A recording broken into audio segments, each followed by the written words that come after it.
Well, welcome to session 2 of evangelism training. And what this session is all about is getting ready, y'all. We got to get ready to get out there and to live a life on mission. But before we get to the actual training, I want to just start by telling you about one of my most favorite things. So I'm wearing this red shirt. Looks kind of pink, I know, but it's red. And it's got this Native American war bonnet image on. It's kind of faded, but I wear this shirt because this is a part of my Chiefs swag.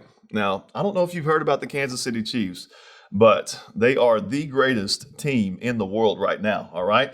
And I don't know when you're going to be watching this, and hopefully we won the next Super Bowl, but we're coming off of an amazing year where I saw comeback Patrick Mahomes do some incredible things. And it's been amazing just to see that. I want you to imagine that you had never heard of the Kansas City Chiefs. And I was trying to convince you as to why you should go to Arrowhead and watch the Kansas City Chiefs. Like you were somehow disconnected from technology. You didn't hear about the big win in Miami in 2020, and which that's probably the greatest thing that ever happened in 2020. Yeah, we know. Anyway, and you were just having to explain to somebody how awesome the Chiefs were, man, you would get after it. You'd probably say, man, let me tell you about this play and Tyreek Hill and Travis Kelce, and we were down by this amount of points, and then we came back, and you could begin to explain and articulate to this person so much so that you may even get that person excited about that thing. And what that shows is that you and I have the ability to talk about something that we're excited about. And what that is in the Bible, that's simply called an evangelist. And that's not a word we use a lot in our culture, but an evangelist in the biblical times was somebody who just got excited about something and they shared it with them. They're like, hey, I've got good news, that the Chiefs won, and we wouldn't evangelize the whole world that the Chiefs won, that sort of thing. And the training that we are in right now is all about you being able to share the good news with confidence, to get excited about Jesus. He changed your life, hopefully, and you go out and you can tell somebody about it. And in this session, we want to begin to get prepared and get what we want to say, we want to get gospel ready.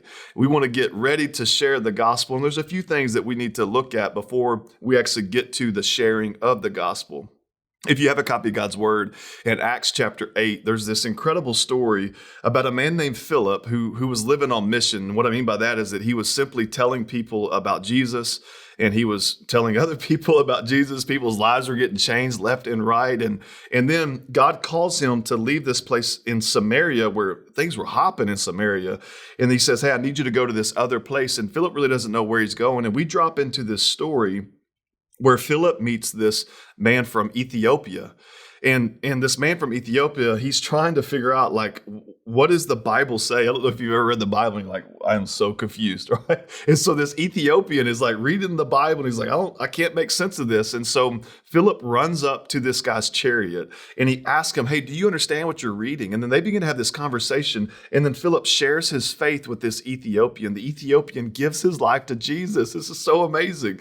So amazing. In Acts 1:8, the gospel was supposed to go from Jerusalem to Judea to the utter ends of the earth. And in the Bible times, Ethiopia was considered the utter ends of the earth. And so God is moving and taking the gospel everywhere. That's a side note. Anyway, and so the Ethiopian comes to Christ and then he gets baptized. Like they go past a pool or something. And he's like, is there any reason why I can't get baptized? And so Philip's like, no, you just gave your life to Christ. And so he jumps off his chariot and they stop the whole party. They go get baptized. He dunks him underwater. And then Philip just kind of disappears. It's a weird story. You should read it, but it's amazing.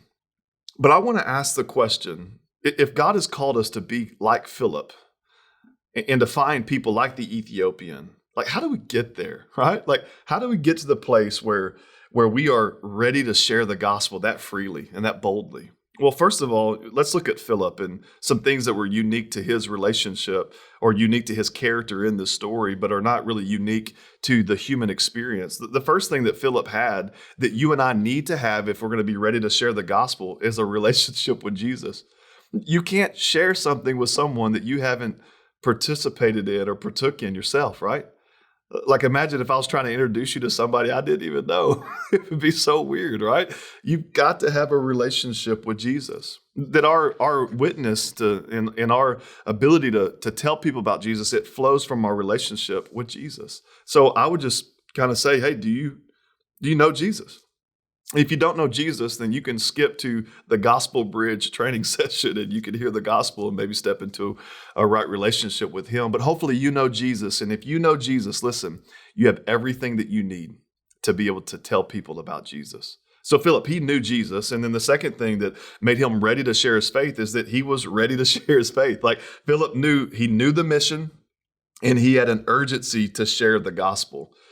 And so, do you know the mission? The mission was clearly given to us by Jesus. It's some of his last words in Matthew 28:18 through 20. He gets his guys together. And he's like, look, I'm kind of a big deal. You know, you saw me crucified, then I rose from the grave. Anybody that predicts their own death and then predicts their own resurrection and then pulls it off, I'm following that guy, you know? And so he said, hey, all authority on heaven and earth has been given to me. Therefore, here's the big commission. Here's the big mission. Go make disciples of all nations, baptize them in the name of the Father, the Son, and the Holy Spirit, and then teach them everything that I've commanded you. And I'm going to be with you until the ends of the age. There are billions of people that don't have access to the gospel. There are literally thousands of people in our area that don't know the gospel of Jesus. And Pastor Phil, he says this, that we need a great commitment to this great commission if we're going to have a great church. And so we are inviting you to have a great commitment to this great commission so that you can be a great Christian and we can have a great church. Let's go, church. And we want to understand the mission clearly. And then the mission helps inform the message. And here's the message. Here's how you make disciples. You share the gospel and you share your story of life change or your testimony. Now, the reason why we need to have these things in the forefront of our mind, and the reason why we have to respond to these things, I think that a lot of times we can kind of invent a version of Christianity where we can just kind of be selective, like, I like the love of God, but the whole make disciples, I don't know if that's really applicable right now. And it's so funny, but it's so sad that we will pick and choose oftentimes, but Jesus, he's either Lord of all or he's not Lord at all, right? And so when he says something, if you claim to follow him, you just need to kind of do it. And so we've got to respond. And one of the reasons why we have to respond is, think about this. The Bible teaches, and you probably believe this, that everyone will live somewhere forever. And there's two options. They're either going to spend eternity in heaven with Jesus, or they're going to spend eternity in hell apart from Jesus. And the gospel is the thing that God has given to us that we share so that people can have a right relationship with Jesus. But how do we do this practically? Well, back in the story with Philip and the Ethiopian, he was, I told you earlier, he was once in Samaria doing some great ministry. And then the Spirit of God led him out into this desert place, and that's where he finds the Ethiopian, and then he runs up to him and he interrupts this man as he's reading the Bible. And so if we're going to get ready, we have to first of all understand that we cannot be too timid where we're not willing to interrupt people. And now there's a right way to do that and a wrong way to do that. And so you want to be kind and gracious and gentle. You don't just want to roll up and be like, hey, you know what you read, that sort of thing. But you got to be bold so that you can interrupt people. I mean, if you're writing notes, write this down, that ministry is defined by interruptions. You see it all the time. But oftentimes we're either too timid that we don't want to interrupt, or we're too busy where we can't stand to be interrupted. And so we've got to create some margin in our space, and we got to start looking around at the world and saying, I'm living on mission. I'm ready to share the gospel. And so Philip, he knew Jesus personally. But what does that look like? Like, what's the culture that we want to develop here at Abundant Life? And what's the culture that we find biblically of someone that was like ready to share the gospel? Well, first of all, again, they knew Jesus personally. They knew the mission. They knew their maker. They knew the message. But let me give you a few things that you need to seek to embody if you're going to be predisposed to go out and share the gospel. The first thing is this: you need to pray and abide. John 15:5 says that I'm the vine, you're the branches. If a man abides in me and I in him, he will bear much fruit. But apart from me, he can do nothing. And so we need to pray and abide. We need to stay constantly close to Jesus. We'll never have God's heart for the world if we're not seeking God's heart. And so we got to pray and abide. The second thing is we got to model the way. we got to live our life in such a way where we're living the gospel as we're sharing the gospel. Paul, he said in 1 Corinthians 11:1, he said to follow me as I follow Jesus. The next thing, if you're going to be able to live this life where you're gospel ready, you've got to be an excellent host. We see in the story of Philip and the Ethiopian that he ran alongside of this Ethiopian's chariot. He didn't stand in front of the horse and say, y'all stop, I've got some things to say. No, he inconvenienced himself and he hosted this man, and he asked questions and he was kind to him. The next thing is that we got to be expert evangelists. And during this training, you're going to get a clear way to share the gospel so that you can clearly articulate the gospel. And you're also going to get a clear way to share your personal story of life transformation so that you can clearly articulate that as well. 1 Peter 3:15 says to always be ready. Always be ready. That's training, being prepared to share the hope that is within you when asked. And the next thing is we want to be people over post. And so some of you are going to be serving in different areas in the church, but we want to invite you to always be ready to have a spiritual conversation with somebody and to leave, like if you're an usher or if you're working at the Next Steps desk or in the kids ministry, or if you're nursing, or if you're in the nursery and you're working with babies in that way, and somebody comes and there's an opportunity for you to share the gospel, you may need to find someone else to cover your spot so that you can be people over post. When it comes to you being gospel ready, you got to understand that the call to follow Jesus is to come and die. It's that you are willing to lay down your life to be inconvenienced for the sake of the gospel. And then the last thing is that you want to make it fun. We don't want a bunch of let me tell you about the good news and all this stuff. Right? No, we want to make it fun and exciting, like have good body language, have facial awareness. Have breath awareness for the love of God. Know that if you're in a conversation, you want it to be a good experience. You want it to be fun. And the training that we are offering you guys is going to equip you to be able to clearly articulate these things.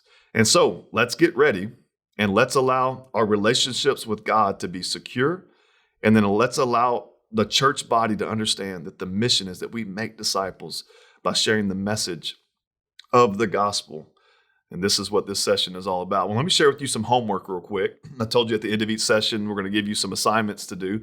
And I want to give you 2 Bible verses that I would like for you to begin to memorize. The first one is this. It's Romans 3:23. And the second one is Romans 6:23. And we want you to commit those 2 to memory. And then the next thing we want you to do is that we want you to continue to walk with Jesus. And so some of you watching this video, like you haven't gotten in the Word in days or weeks or maybe months. And we want you to get back into your relationship with Jesus because you can't lead somebody somewhere that you're not already going, right? And we want you to do the things that God has called us to do, not as a way of trying to earn God's favor, but because you have His favor and you love Him. You naturally would share about Him. And then the last thing that I want you to do in regards to your homework is I want you to develop a hit list. Now, a hit list, the word hit, H.I.T, it stands for hearts in transition. And so I want you to think of 1 to 5 names of people that you can begin to pray for, that you would be praying, God, would you open up my eyes to see people that need you? Would you open up the eyes of their heart that they would see their need for you? And would you give me an opportunity to share with them? Let's get ready, church, and let's be about getting gospel ready so that we can go live on mission.